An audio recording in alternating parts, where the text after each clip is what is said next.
पश्चिम बंगाल के दिनाजपुर और मुर्शिदाबाद में चुनावी बाद हिंसा का दौर जारी।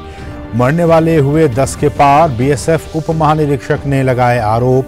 कहा केंद्रीय बल को साथ राज्य चुनाव आयोग ने नहीं किए थे संवेदनशील और अति संवेदनशील मतदान केंद्रों की डिटेल साझा। भाजपा ने जताया विरोध।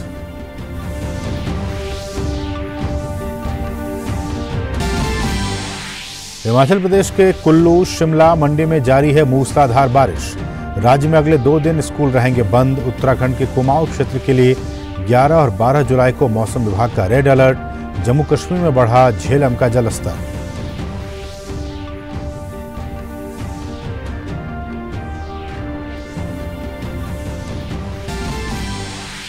दिल्ली एनसीआर में भी दूसरे दिन जारी रही बारिश। भारी बारिश से दिल्ली का हाल बेहाल।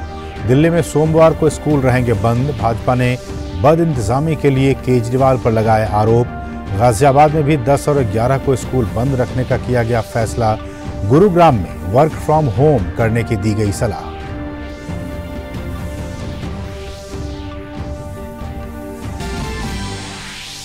दो दिन बाद फिर बहाल हुई अमरनाथ यात्रा। हेलीकॉप्टर सेवाएं भी हुई बहाल। भारी बारिश और भूस्खलन की वजह से यात्रा हुई थी प्रभावित। श्रद्धालुओं को एहतियात बरतने की दी गई सलाह।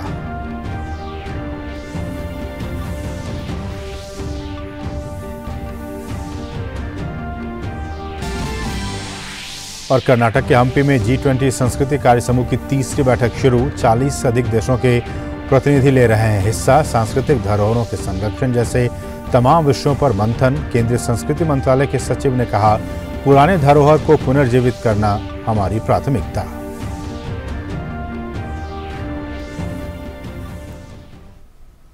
नमस्कार, डीडी न्यूज में आप सभी का बहुत बहुत स्वागत है। मैं हूं असीम मिश्रा। शुरुआत बंगाल से जुड़ी खबर के साथ।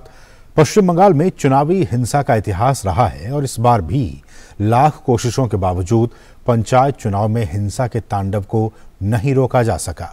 अदालत ने सख्त निर्देश दिए, केंद्रीय बलों की तैनाती हुई, लेकिन फिर भी बंगाल की धरती अपने ही लोगों की खून से लाल हो गई। आखिर क्यों पश्चिम बंगाल में हिंसा चुनावों का पर्याय बन चुकी है, देखते हैं ये रिपोर्ट।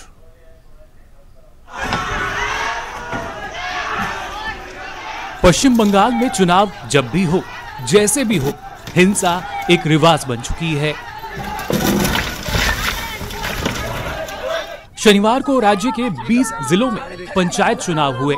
हिंसा हुई और नतीजा 10 लोगों की मौत। वोट की जगह पश्चिम बंगाल में बम बंदूक का चरित लोकतंत्र के उत्सव पर भी एक बदनुमा दाग है। जिस बंगाल की विरासत कभी पुनर्जागरण, साहित्य और ज्ञान की रही है, वहां सियासत के लिए हिंसा को उचित ठहराया ही नहीं जा सकता। मतपेटियां लेकर भाग जाना, कहीं पानी डालकर नष्ट किए गए मतपत्र की तस्वीरों से शायद से कोई ऐसा हो जिसे दुख ना पहुंचा हो। मुर्शिदाबाद में आज हुई हिंसा को लेकर आम जनता सीधे तौर पर सत्ताधारी तृणमूल पर आरोप लगा रही है।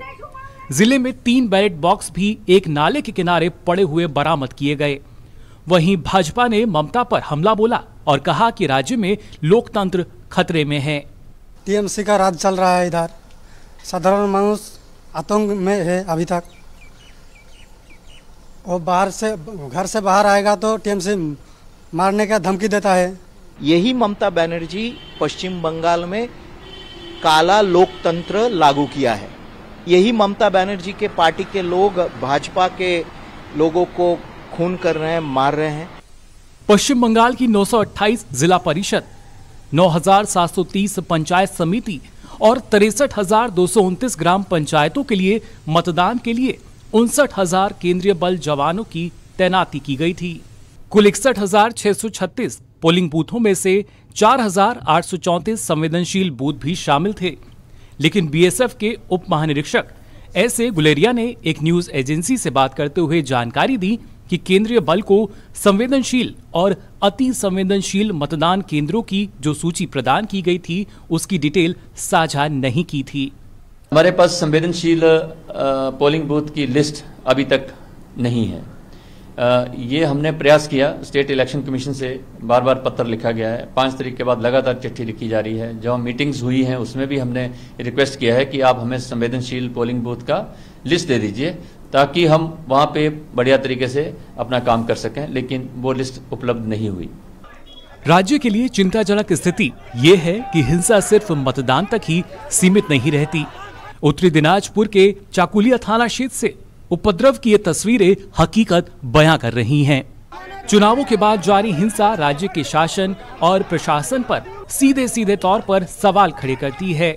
नतीजे घोषित होने के बाद भी हिंसक झड़पों का इतिहास भी राज्य में रहा है। ऐसे में विपक्षी दल कांग्रेस और भाजपा ने विरोध जताया। भाजपा ने राज्य चुनाव आयोग के दफ्तर के सामने कोलकाता में प्रदर्शन किया, तो वहीं कांग्रेस ने मुर्शिदाबाद में। दोनों ही दलों ने राज्य में लोकतंत्र कमजोर होने की बात कही है। ये स्टेट गवर्नमेंट और ये इलेक्शन कमिश्नर जो है, इनके ऊपर हमारा कोई भरोसा नहीं है।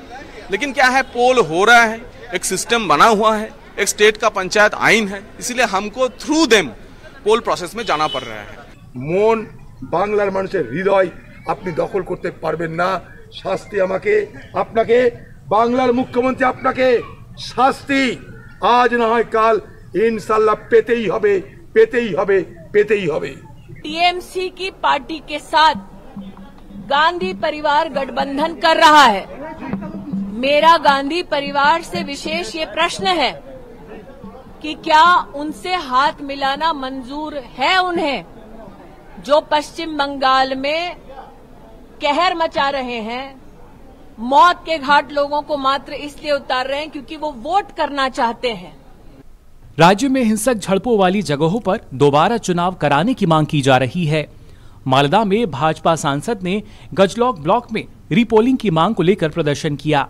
राज्य में हुई चुनावी हिंसा को लेकर कहा जाता है कि सियासी प्रभुत्व को लेकर हमेशा से होती रही है। चुनावी गड़बड़ी की आशंका को लेकर विपक्षी कार्यकर्ताओं ने जब जब विरोध जताया, राज्य में हिंसा हुई है। सियासत तो अपनी राह ले लेती है, लेकिन इसका दुखद पहलू ये है कि हिंसा की लकीर समाज पर काफी लंबा प्रभाव छोड़ती है।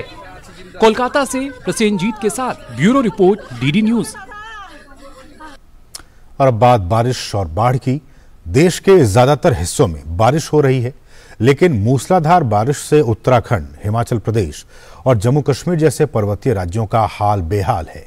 भूस्खलन और रोड ब्लॉकेज की वजह से इन पहाड़ी राज्यों में कई जगहों पर जनजीवन अस्त व्यस्त हो गया है। केंद्रीय गृह मंत्री अमित शाह ने भारी बारिश के मद्देनजर हिमाचल प्रदेश और पंजाब के मुख्यमंत्री से स्थिति का जायजा लिया है। लगातार हो रही बारिश अब आफत बनकर देश के कई हिस्सों में अपना कहर बरसा रही है। हिमाचल प्रदेश में जारी मूसलाधार बारिश के बीच मौसम विभाग की ओर से रविवार के लिए रेड अलर्ट जारी किया गया। मौसम विभाग के अनुमान के मुताबिक सोमवार से हालात सामान्य हो सकते हैं। ऊना से एक्सट्रीमली हैवी रेनफॉल की रिपोर्ट आई है 228 mm। Cattle type of activity हुई है, heavy to very heavy rainfall प्रदेश में पिछले 24 घंटों में।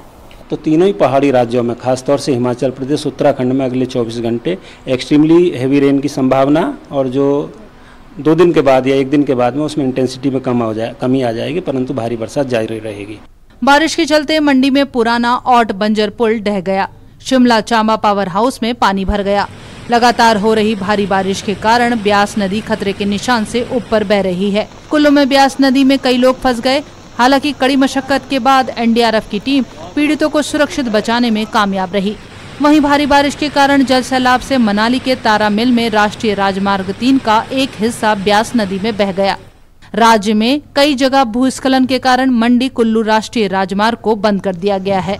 चंडीगढ़ मनाली राष्ट्रीय राजमार्ग भी भूस्खलन के कारण बंद है। चंडीगढ़ से शिमला जाने वाले राष्ट्रीय मार्ग पर भी जगह जगह भूस्खलन का खतरा बना हुआ है।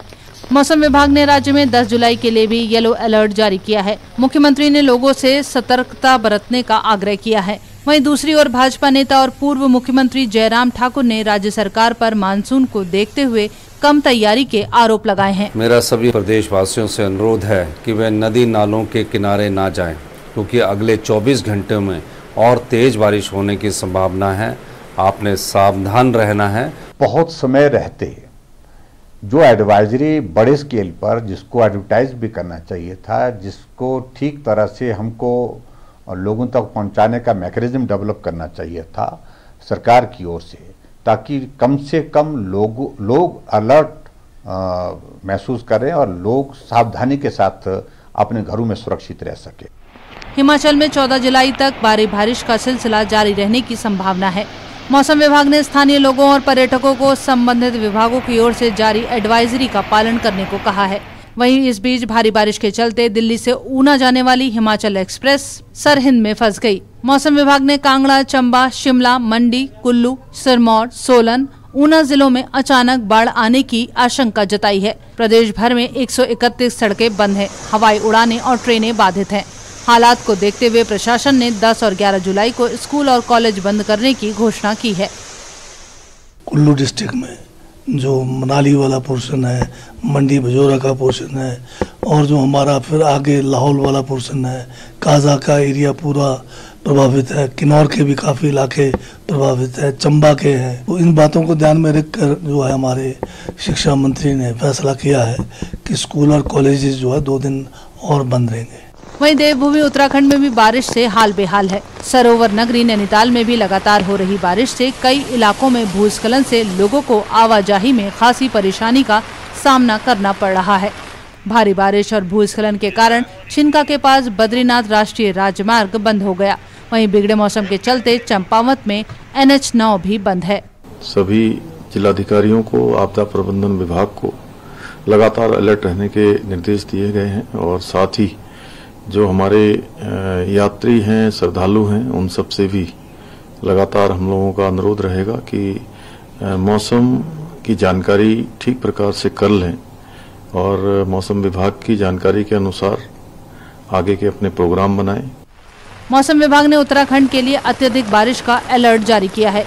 11-12 जुलाई के लिए कुमाऊं और उससे जुड़े इलाकों के लिए रेड अलर्ट भी जारी किया गया है।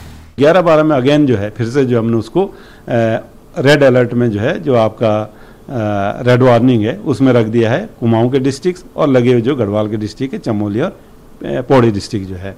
जम्मू कश्मीर में बारिश से आम जनजीवन पूरी तरह अस्त व्यस्त है।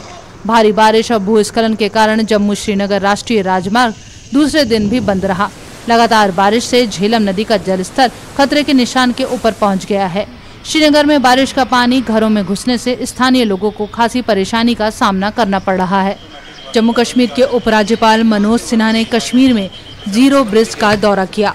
दूसरी ओर जम्मू कश्मीर में पुंछ के दुर्गम इलाके में शनिवार को एरिया डोमिनेशन गश्त के दौरान एक नदी पार करते समय भारतीय सेना के नायब सूबेदार कुलदीप सिंह सहित सेना के 2 जवान पोशान नदी में बह गए थे। रविवार को दोनों जवानों के शवों को बरामद कर लिया गया है। Bureau report, DD news. और अगर दिल्ली NCR की बात की जाए तो बारिश की वजह से यहाँ का भी हाल बहुत बुरा है। भारी बारिश को देखते हुए दिल्ली, गाजियाबाद और गुरुग्राम में सरकारी और निजी स्कूल को कल के लिए बंद कर दिया गया है। इसके साथ ही गुरुग्राम जिला प्रशासन ने यातायात की भीड़ से बचने के लिए सभी कॉरपोरेट कार्यालयों और निजी संस्थानों को अपने कर्मचारियों के लिए 10 जुलाई को वर्क फ्रॉम होम लागू करने की सलाह दी है। लगातार होती मानसूनी बारिश अब दिल्ली और राजधानी क्षेत्र में लोगों की परेशानी का सबब बनती जा रही है। दिल्ली, गाजियाबाद और गुरुग्राम में सड़कें पानी से लबालब हैं। जल भराव के कारण पानी में फंसते वाहन, सड़कों के जाम में घंटों इंतजार करते लोगों के लिए अब ये बारिश सजा का काम करती नजर आ रही है। शनिवार को हुई बारिश ने तो दिल्ली में पिछले 20 साल का रिकॉर्ड तक तोड़ दिया। रविवार को भी सुबह से ही फिर बारिश शुरू हो गई। तेज बारिश का ये माहौल पूरे NCR में भी बना हुआ है। मौसम विभाग के अनुसार शनिवार को 9 घंटे में दिल्ली में 126.1 मिलीमीटर बारिश दर्ज की गई। इससे दिल्ली में एक दिन में इतनी अधिक बारिश का पिछले 20 साल का रिकॉर्ड टूट गया। दिल्ली में 12 घंटे में 126 मिलीमीटर और 24 घंटे में 150 मिलीमीटर बारिश हुई। इस पूरे मौसम में जितनी बारिश होती है उसकी 20% बारिश पिछले 24 घंटे में हो चुकी है।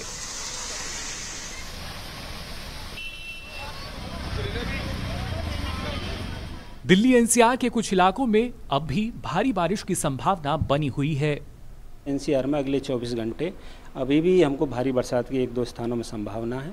उसके बाद भारी बरसात का एनसीआर दिल्ली में दौर आगे 4-5 दिन नहीं रहेगा। हालांकि रेन रुक रुक के चलती रहेगी, परंतु उसकी इंटेंसिटी कम होगी। राजधानी के सभी हिस्सों में झमाझम बारिश से एक और मौसम खुशगवार हो गया, तो दूसरी ओर राजधानी और एनसीआर के कई इलाकों में जलभराव की समस्या पैदा हो गई। भारी बारिश के चलते लोगों को खासी परेशानी का सामना करना पड़ा। सड़कों पर कई फीट पानी जमा हो जाने से कई इलाकों में भयंकर जाम लग गया। दिल्ली में पिछले 2 दिनों से हो रही मूसलाधार बरसात और मौसम विभाग की चेतावनियों को ध्यान में रखते हुए कल दिल्ली के सभी स्कूलों को 1 दिन के लिए बंद करने की घोषणा की गई है।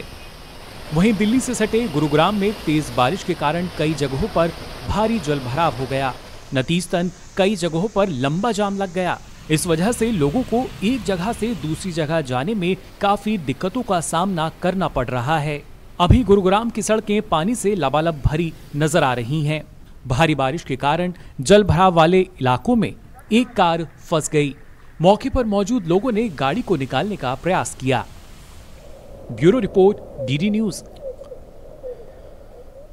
और दिल्ली में कल से ही हो रही मूसलाधार बारिश ने मानो शहर की रफ्तार को थाम दी है, लेकिन बारिश से निपटने की बदइंतजामी ने लोगों की परेशानियों को और बढ़ा दिया है। बारिश को लेकर की गई तैयारियों के दिल्ली सरकार और दिल्ली नगर निगम के दावों पर अब बीजेपी हमलावर है। बीजेपी का आरोप है कि अरविंद केजरीवाल दिल्ली के लोगों के साथ खिलवाड़ कर रहे हैं। राजधानी दिल्ली में शनिवार से जारी लगातार बारिश ने रिकॉर्ड दर्ज किया है। 12 घंटे में 126 मिलीमीटर बरसात हुई, जो पिछले 1 दशक में दिल्ली में किसी भी एक दिन में हुई सबसे ज्यादा बारिश है। शहर में कई स्थानों पर जल जमाव की समस्या देखी गई। भाजपा ने इसे लेकर केजरीवाल सरकार पर हमला बोला। नेता प्रतिपक्ष ने कहा कि भाजपा बरसात के मौसम से पहले ही तैयारी कर लेती थी, जबकि अरविंद केजरीवाल दिल्ली के लोगों के साथ खिलवाड़ कर रहे हैं। आज जब हम सुबह उस स्कूल की बाउंड्री के पास पहुंचे, जब बाउंड्री गिरी, अच्छा हुआ परमपिता परमेश्वर की कृपा रही कि स्कूल की छुट्टी थी। मोटरसाइकिल, रिक्शा वो दब गई। 4 माह पूर्व ही वो बिल्डिंग बनी थी।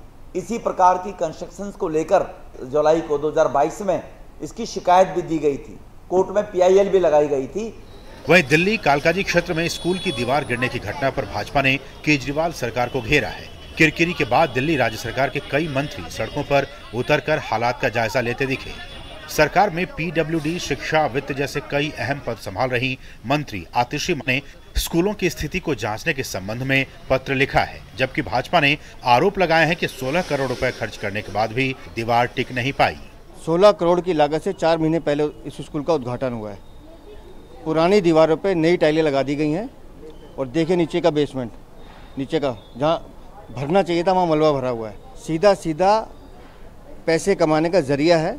इसमें मोटा भ्रष्टाचार हुआ है। अगर कल स्कूल खुला होता तो सोचिए इन बच्चों की क्या हालत होती। मेरी जानकारी के अनुसार स्कूल की छतों पे भी लेंटर नहीं डाला गया, टुकड़ी डाली गई है। ये पूरी की पूरी बिल्डिंग का सुरक्षा ऑडिट होना चाहिए, तब तक ये स्कूल नहीं खुलेगा। हमारे कार्यकर्ता यहाँ धरना प्रदर्शन करेंगे, लेकिन स्कूल में बच्चों की जान को खतरे में नहीं डालेंगे हम। दिल्ली में नगर निगम पर भी आम आदमी पार्टी का कब्जा है और राज्य सरकार भी। ऐसे में केजरीवाल के दावों को लेकर विपक्ष तो सवाल करेगा ही। ऐसा नहीं कि पहली मर्तबा दिल्ली में बारिश हो रही है। दिल्ली में हर मौसम में 5-7 दिन इस तरह की बारिशें होती हैं, लेकिन कभी इस तरह की परेशानी दिल्ली ने नहीं झेला। लेकिन जो परेशानी अब देखी गई है, मुख्यमंत्री साहब हर मोर्चे पर विफल हैं। वहीं दिल्ली सरकार ने सोमवार को स्कूल बंद रखने का फैसला किया है।